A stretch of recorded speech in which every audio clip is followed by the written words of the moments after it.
Today we're going to do the topic of economics, environmental economics, Kidder-Hicks compensation criteria. It is basically given by Kidder and Hicks.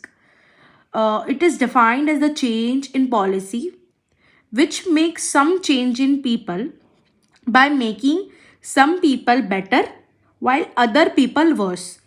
Then this change will increase social welfare in the economy by those who gain from the losses will compensate the losers and still remain better off than before.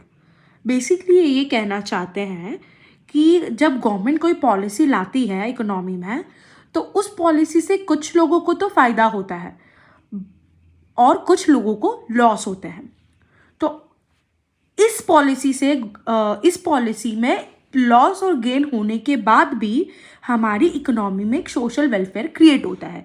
वो कैसे होता है कि जो लोगों को gain हुआ है, the people who have gain from this policy, वो लोग कंपनसेट करेंगे उन लोगों को जिनको लूज हुआ है इस पर्टिकुलर पॉलिसी से. वो कैसे कंपनसेट करेंगे वो हम नीचे डायग्राम में देखते हैं. इस डायग्राम में we can see that axis पे हमने ए की यूटिलिटी ली है and on the Y axis we have taken the utility of B. So when there is no policy the utility of A was Q1 whereas the utility of B was H.